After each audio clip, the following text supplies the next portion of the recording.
ओम शांति। 20 मई 2026 के ईश्वरीय महावाक्य की मुरली के सार में आज शिव बाबा कहते हैं, मीठे बच्चे अपने आप से पूछो कि मैं कितना समय बाप की याद में रहता हूँ। मीठे बच्चे अपने आप से पूछो कि मैं कितना समय बाप की याद में रहता हूँ। देही अभिमानी स्थिति कितना समय रहती है।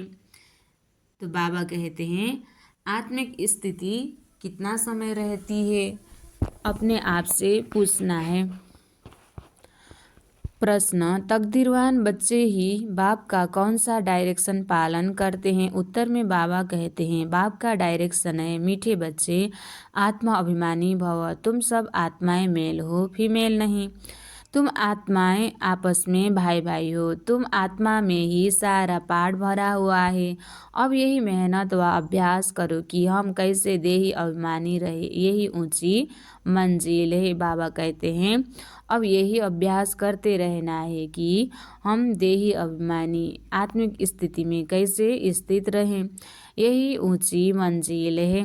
गीत तकदीर जगाकर आई हूँ। अच्छा मीठे मीठे सिखला दे बच्चों प्रति माता पिता बाप दादा का याद प्यार और गुड मॉर्निंग। रूहानी बाप की रूहानी बच्चों को नमस्ते।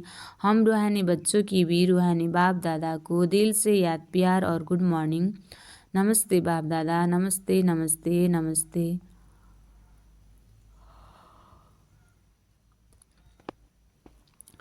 धारणा के लिए मुख्य सार 1 नंबर, ज्ञान को अच्छी रीति धारण कर दे ही अभिमानी बनना है। यही मेहनत है, यही ऊंची मंजिल है। इस मेहनत से आत्मा को सतप्रधान बनाना है। दूसरा, जिन्न बनकर याद की यात्रा करनी है। माया कितने भी विघ्न डाले, लेकिन मुख में मुहलरा डाल देना है। माया से तंग नहीं होना है, एक की याद में रहकर तूफान हटा देने हैं। आज बाबा ने वरदान दिया है, साधनों को यूज करते हुए साधना को अपना आधार बनाने वाले सिद्धि स्वरूप भव। साधनों को यूज करते हुए साधना को अपना आधार बनाने वाले सिद्धि स्वरूप भव। भले साधन को यूज करना है, लेकिन साधना को अपना आधार बनाना है। कोई भी पुरानी दुनिया के आकर्षणमय दृश्य अल्पकाल के सुख के साधन यूज करते हुआ देखते हो तो उन साधनों के वशीभूत हो जाते हो।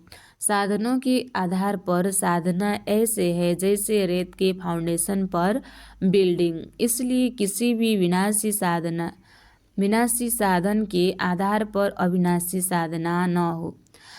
साधन निमित्त मात्र है और साधना निर्माण का आधार है। इसलिए साधना को महत्व दो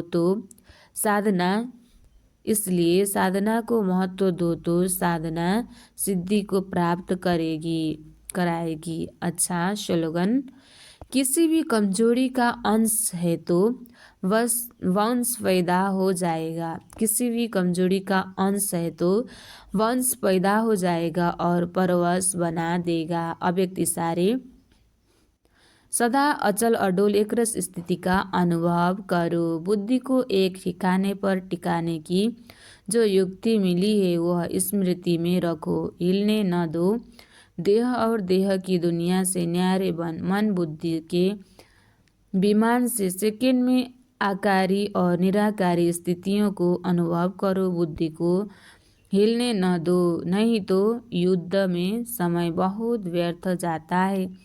जैसे तपस्वी सदैव आसन पर बैठते हैं, वैसे अपनी एक रस स्थिति के आसन पर विराजमान